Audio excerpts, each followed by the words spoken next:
Halo semuanya, bertemu lagi dengan saya Tiara. Nah, kali ini kita sudah sampai ke bab yang ketujuh nih, di mana nantinya kita akan membahas tentang Internet Gateway. Di sini kita akan belajar tentang pengenalan Internet Gateway, kemudian tahap konfigurasi, konfigurasi WAN, dan ada banyak lagi lainnya.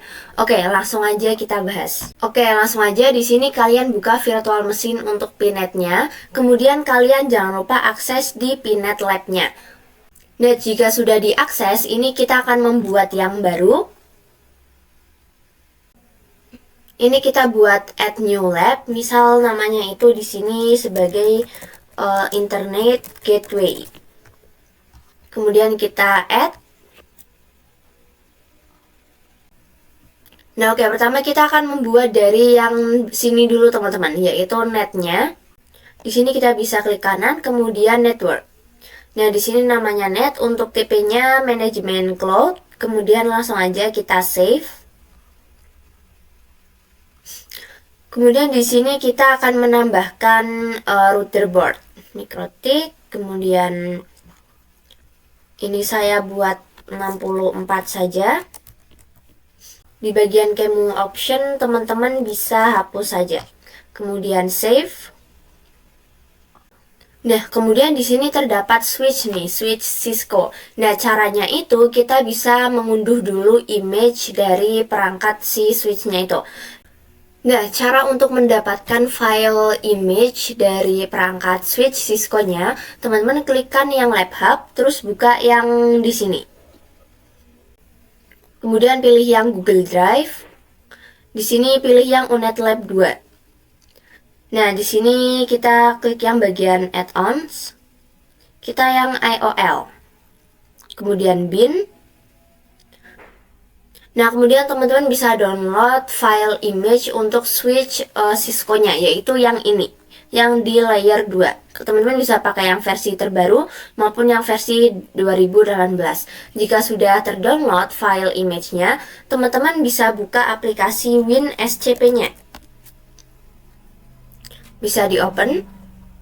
Nah, ini saya sudah pernah open. Jika punya kalian seperti ini, klik seperti ini, kalian klik yang new site. Nah, kemudian di bagian hostname-nya itu dimasukkan IP dari Pinet Lab-nya.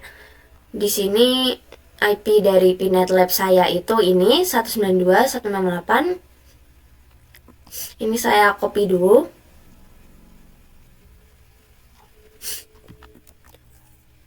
Masukkan IP-nya, kemudian untuk usernya itu root.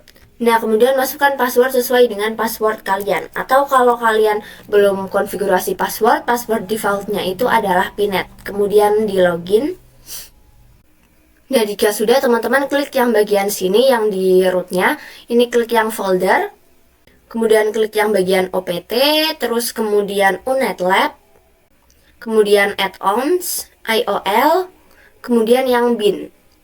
Nah, di sini teman-teman bisa upload file image yang tadi sudah di-download. Misal di sini file image-nya saya yang ini, cukup klik kanan terus kemudian di-upload yang ini. Kemudian nanti file image-nya akan berpindah di sini.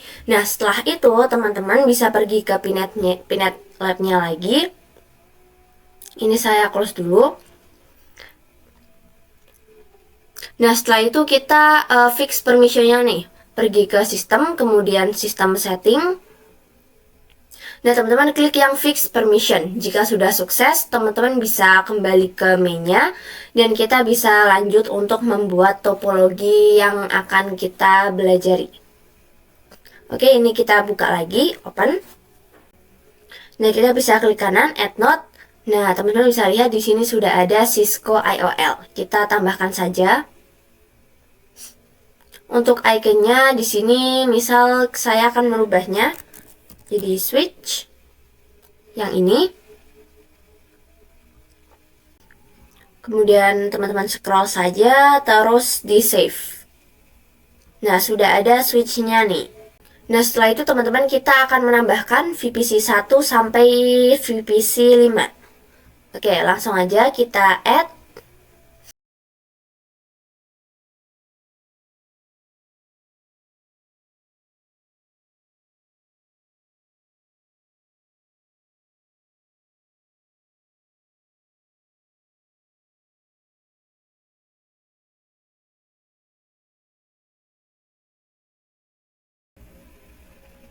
Nah, oke, di sini topologinya sudah.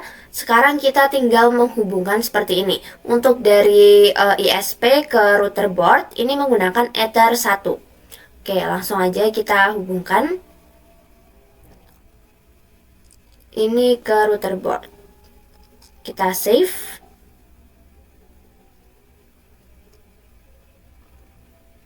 Kemudian dari router board ke switch ini menggunakan Ether 2. Langsung aja kita hubungkan.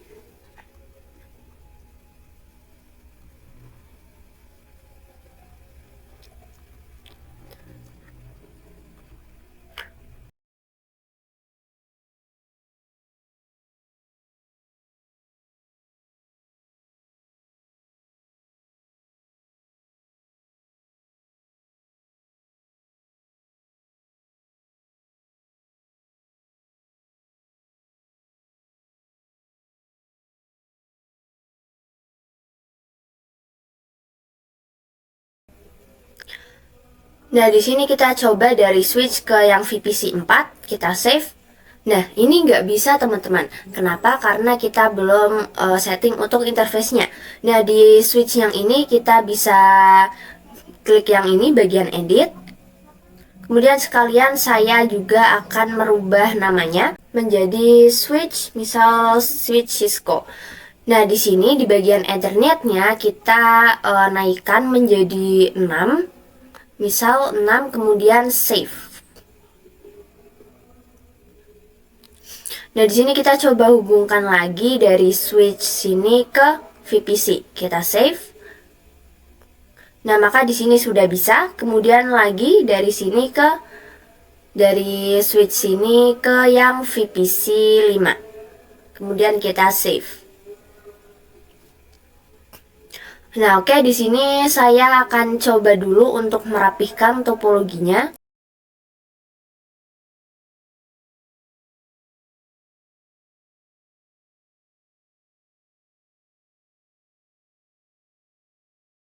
Nah, oke, selanjutnya kita akan bahas tahapan dari konfigurasi internet gateway ini. Nah, di internet gateway kali ini pertama kali kita akan konfigurasi WAN terlebih dahulu, yaitu Wide Area Network, yaitu dari router ke ISP. Nah, di konfigurasi WAN ini, ISP yang ini, dia akan bertindak sebagai DHCP server yang kemudian akan memberikan IP secara otomatis ke router mikrotik kita. Jadi ini ISP sebagai DHCP server yang akan memberikan IP otomatis ke router board yang ini. Terus kemudian kita akan konfigurasi LAN, yaitu Local Area Network, yaitu konfigurasi dari router mikrotik ini ke kumpulan klien-klien atau kumpulan VPC ini teman-teman. Dimana nantinya di konfigurasi LAN ini kita akan mengkonfigurasi IP address dan DHCP server. Nah, jadi seperti ini. Kalau dari router ini ke ISP, itu dia sebagai DHCP client. Nah, DHCP servernya itu si ISP-nya, yaitu yang memberikan IP otomatis ke ini routernya. Jadi dia antara dari sini ke sini dia menjadi DHCP client. Tetapi kalau dari router ke ini para klien-kliennya, ini dia menjadi DHCP server, bukan lagi DHCP client. Kemudian terakhir kita akan konfigurasi NAT, yaitu agar klien bisa internetan. Nah, NAT itu Network Address Translation, yaitu untuk menerjemahkan IP private ke IP public. Jadi nanti kan mestinya si VPC ini kan mesti menggunakan IP private nih. Nah, itu akan diterjemahkan IP public oleh si NAT ini agar bisa internetan. Jadi nanti di sini ada pemilihan chain, out interface, dan juga pemilihan action. Oke, langsung aja ke yang pertama, dari konfigurasi WAN. Kita akan belajar konsepnya terlebih dahulu. Oke teman-teman, ini kita bisa nyalakan dulu semua untuk perangkatnya. Dan oke, untuk yang switchnya ini kita nyalakan nanti saja. Oke, sekarang kita buka terminal yang di routernya. Nah oke, kita lanjut dengan konsep konfigurasi WAN. Jadi WAN ini Wide Area Network. Jadi konfigurasi WAN itu ada dua metode atau cara yang bisa dilakukan. Yang pertama itu bisa DHCP client dan yang kedua bisa static nih atau manual.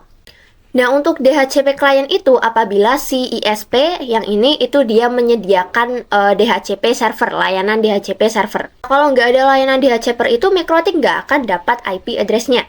Oke, langsung aja teman-teman. Pertama kita akan coba konfigurasi WAN dengan metode DHCP client. Nah, di sini kita buka terminal di Mikrotiknya.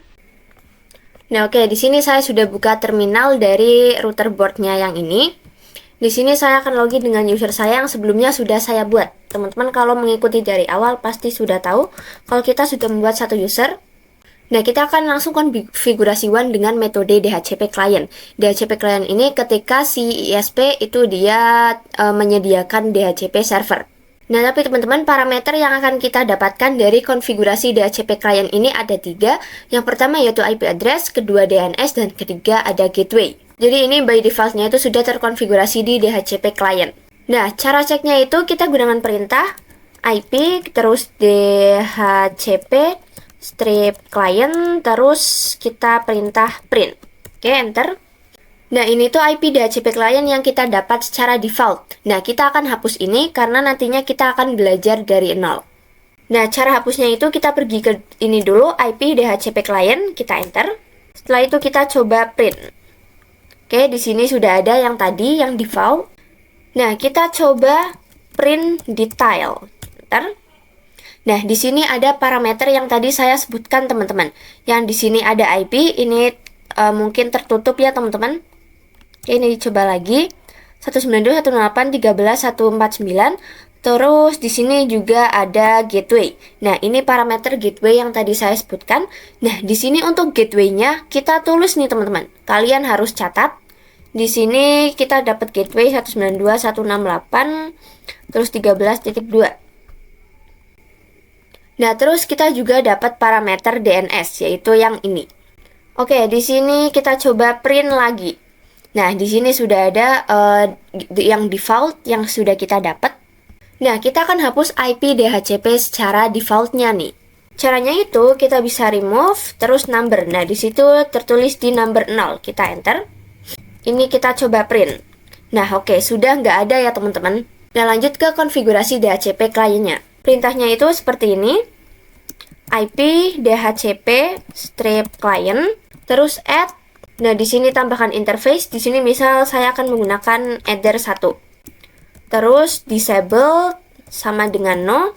Kemudian kita print. Oh, di sini ada kesalahan teman-teman. Disable. Kemudian enter.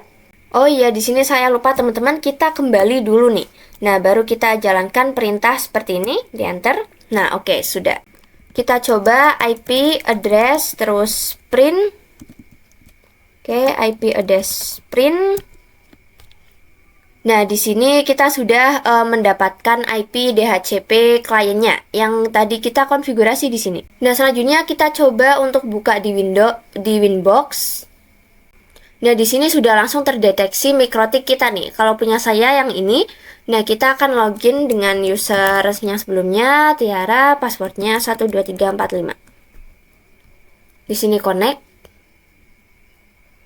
Oke, di sini saya sudah bisa masuk. Nah, kita bisa lihat DHCP kliennya itu di menu IP, terus DHCP client. Nah, inilah DHCP client yang kita dapatkan, yang kita konfigurasi tadi secara CLI di terminal Pinetnya. Nah, lalu gimana nih cara konfigurasi DHCP client di Winbox? Nah, yang ini yang tadi kita konfigurasi di Pinet, kita coba hapus dulu. Di sini yang ini kita coba hapus, terus kita coba add lagi. Di sini karena yang di Ether 1 tadi sudah kita hapus, kita pilih Ether 1, pastikan di sini dicentang. Nah, terus di sini kita bisa apply, teman-teman. Setelah itu kita coba lihat di status. Nah, di sini kita juga langsung mendapatkan parameter IP dan juga parameter gateway dan DNS-nya. Seperti yang tadi di CLI, jadi sama. Ini kita bisa oke. Nah, ini kita sudah konfigurasi DHCP client melalui Winbox. Nah, kita coba di terminal, kita coba ping 888. Apakah sudah bisa terhubung ke internet? Karena tadi kita kan sudah mendapatkan parameter DNS. Nah, oke, di sini sudah bisa. Nah, lanjut ya teman-teman. Kita akan konfigurasi WAN dengan metode manual. Nah, metode manual ini dilakukan saat si ISP itu tidak menyediakan layanan DHCP server. Nah, kita kembali ke terminalnya. Kita coba IP address print. Bentar. Oke, ini IP DHCP yang kita dapatkan di konfigurasi Winbox tadi. Nah, kita akan hapus di header satunya nih. Kita pergi dulu ke IP DHCP client. Enter. Terus kita coba print. Nah, oke, di sini sudah ada. Kita akan hapus dulu. Kita remove. Terus numbernya 0. Karena di sini ada di 0, teman-teman. Enter. Kita coba print lagi. Nah, oke, di sini sudah nggak ada yang ada di header satunya. Nah, terus gimana nih? Apanya sih yang dikonfigurasi? Nah, jadi yang dikonfigurasi itu parameternya, teman-teman. Yaitu mulai dari IP, DNS, terus gateway-nya. Nah, kita mulai dari yang parameter IP-nya dulu, konfigurasi DHCP client secara manual di parameter IP. Nah, oke, ini kita bisa kembali dulu, seperti ini. Terus perintahnya itu IP address, kemudian kita add, terus address. Nah, di sini 192.168 kita mengikuti gateway-nya. Tadi gateway-nya kan 13, terus misal di sininya 32. Terus di sini tambahkan /24. Terus teman-teman di sini mau taruh di mana? Nah, di sini kita akan taruh di header 1. Karena tadi yang di header 1 sudah kita hapus, kita akan taruh IP lagi. Kemudian kita enter. Setelah itu kita coba IP address print. Nah, oke, di sini sudah ada IP yang tadi kita konfigurasi. Nah, kita akan ping IP ISP-nya nih atau IP gateway-nya yang tadi kita catat yang ini. Oke, langsung aja ping 192.168.13.2. Nah, oke, di sini sudah bisa ping ya, teman-teman. Nah, setelah kita konfigurasi parameter IP, kita coba untuk konfigurasi gateway-nya dulu, parameter gateway. Nah, kita bisa cek dulu dengan IP, terus root, terus print. Oke, di sini sudah ada, di sini gateway-nya masih belum ada. Nah, perintahnya itu seperti ini, teman-teman. IP root, terus add gateway. Nah, kita masukkan gateway yang tadi dicatat, gateway dari ISP 192.168.13.2, di enter. Terus kita coba lihat IP root print. Nah, di sini gateway-nya sudah ada nih, 192.168.13.2. Nah, setelah parameter gateway sudah, sekarang kita pergi ke parameter DNS-nya. Nah, untuk DNS ini kita coba dulu, ping google.com. Nah, ini nggak bisa, teman-teman. Invalid, ada tulisan seperti ini. Itu karena kita belum konfigurasi DNS. Kita coba IP DNS print. Nah, di sini DNS-nya juga belum ada. Oke, langsung aja kita konfigurasi seperti ini. IP DNS set, terus servers. Nah, kita masukkan IP dari google.com 888. Kemudian kita enter. Terus kita cek lagi IP DNS print. Nah, di sini sudah ada 888. Nah, setelah itu kita coba bisa dengan ping 888.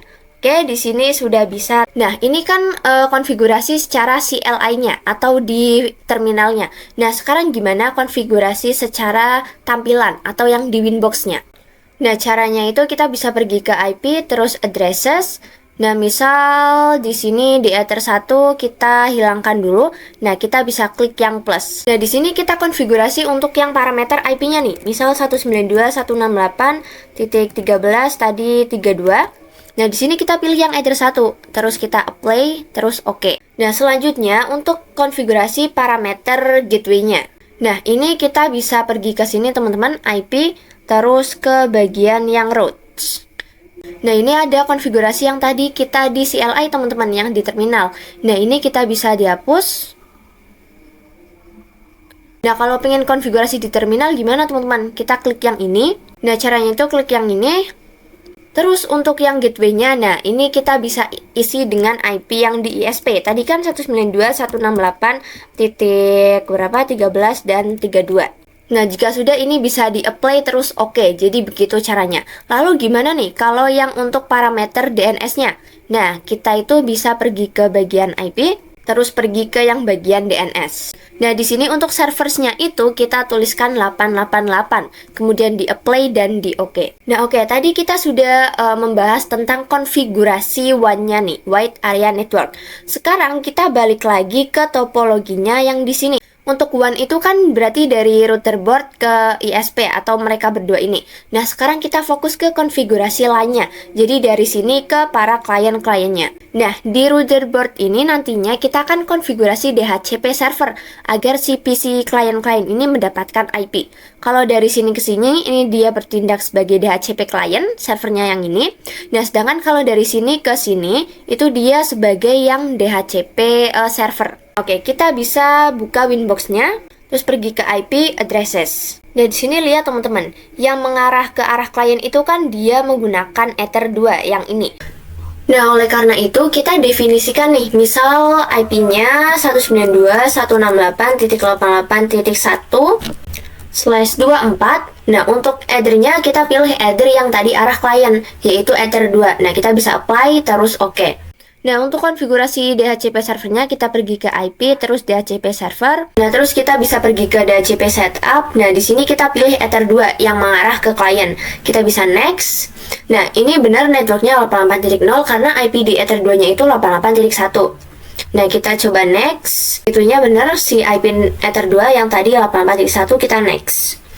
Nah, ini range IP yang akan kita dapat, kita next saja. Nah, di DNS servernya itu kita tuliskan DNS Google 888. Kemudian kita next. Terus ini kita biarkan default saja, kita next. Nah, oke, di sini sudah successful. Nah, oke teman-teman, di sini kita sudah selesai untuk konfigurasi si DHCP servernya. Nah, sekarang kita bisa balik lagi ke topologinya. Nah, kalian bisa jalankan semua perangkatnya maupun router, terus switch, dan VPC-nya. Nah, kita akan uji dari hasil DHCP-nya yang tadi nih. Misal ini di VPC 1 dulu. Nah, di sini saya sudah di terminalnya VPC 1. Mungkin di sini saya akan coba nih request si DHCP-nya. Nah, cara request-nya itu dengan perintah IP DHCP. Nah, terus kemudian di sini akan muncul Dora. Kita tunggu saja, teman-teman. Nah, di sini dia sudah dapat IP DHCP-nya dari yang tadi kita konfigurasi. Sekarang mungkin kita coba show IP. Nah, di sini dia sudah ada IP-nya nih, dan benar gateway-nya adalah 88.1.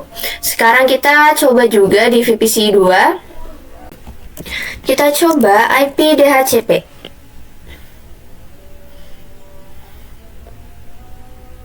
Nah, di sini dia dapat 253. Lanjut ke VPC 3.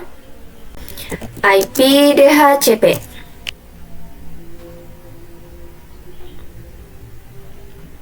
Nah, di sini dia dapat 252. Sekarang lanjut VPC keempat. IP DHCP.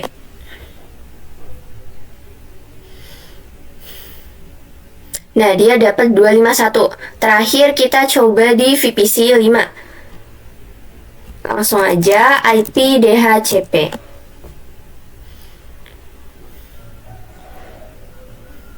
Nah, oke teman-teman, jadi di sini VPC 5 juga sudah dapat 250. Nah, tapi teman-teman, ini kalau misal kita ping google.com, itu dia nggak bakalan bisa karena kita belum konfigurasi NAT. Nah, di selanjutnya kita akan lanjut untuk konfigurasi NAT-nya agar si mereka itu bisa ping google.com atau ping 888. Kita pergi ke menu IP, terus menu firewall. Oke, ini. Terus kita pergi ke menu NAT. Nah, terus di sini kita add nih. Untuk C-nya ini tetap source NAT. Nah, terus yang bagian out interface teman-teman, ini kita bisa lihat. Untuk out interface-nya itu yang mengarah ke ISP, yaitu Ether 1 yang ini. Oke, kita ini benar sudah Ether 1. Nah, terus kita pergi ke bagian action. Untuk action-nya kita bisa ganti jadi masquerade. Jadi kan kliennya itu kan ada 5 ya teman-teman. Nah, dengan action masquerade ini, maka misal kliennya ada 5, nah itu kan ada 5 IP ya. Nah, jadi itu nantinya yang diterjemahkan itu akan digabungkan. Jadi hanya satu IP saja. Jika sudah kita bisa apply, terus oke. Nah, kita balik lagi ke sini. Ini saya di VPC 4. Kita coba ping 888. Kita enter. Nah, maka di sini sudah bisa teman-teman. Karena kita sudah konfigurasi NAT. Kita bisa coba juga ping google.com. Nah, di sini juga sudah bisa. Atau teman-teman kalau mau coba di VPC 1 juga boleh, kita coba ping google.com. Nah, di VPC 1 juga sudah bisa. Nah, teman-teman bisa coba aja sampai VPC 5, itu kalau di ping google.com atau ping 88 itu pasti sudah bisa. Nah, kita lanjut ya teman-teman. Kita akan lanjut ke trik dari NAT nih. Jadi nantinya kita akan setting hanya salah satu VPC saja yang bisa internetan, tapi yang lainnya itu nggak bisa. Misal di sini nantinya kita akan setting VPC 1 saja yang hanya bisa internetan. Nah, kita bisa pergi ke Winbox. Ini kita close saja teman-teman biar tidak menumpuk. Terus kita coba pergi ke IP, firewall, terus NAT di sini. Nah, kita klik NAT yang tadi kita konfigurasi. Nah, kita cek IP dari VPC satunya. Nah, kita cek IP DHCP, IP-nya 88254, tadi IP yang kita dapatkan secara DHCP, atau kita bisa dengan show IP nih. Nah, oke, ini adalah IP-nya 192.168.88.254. Nah, kita balik lagi ke Winbox-nya. Nah, cara agar salah satu VPC saja yang bisa mendapatkan internet, itu kita bisa klik dulu yang di NAT ini teman-teman, kita klik yang tadi kita konfigurasi. Nah, kita pergi ke bagian general. Nah, untuk source address-nya ini, kita akan isikan IP dari VPC 1 yang tadi. 192.168.88.254. Langsung aja. 192.168.88.254. Nah, ini tanpa slash teman-teman, jika sudah kita bisa di-apply, terus oke. Nah, kita coba untuk nyalakan misal di VPC 2. Oh, di sini masih reconnect teman-teman, kita coba yang sudah nyala saja. Misal di sini VPC 5 kita coba ping google.com. Seharusnya ini nggak bisa teman-teman, karena yang bisa itu hanya VPC 1 saja, yang tadi sudah kita tuliskan IP-nya di Winbox. Oke, ini kita coba ping google.com. Nah, maka di sini ada tulisan goodbye ya teman-teman. Oke, di sini VPC 5 reconnect. Kita reconnect dulu. Oke, atau kita pindah aja ke VPC lain.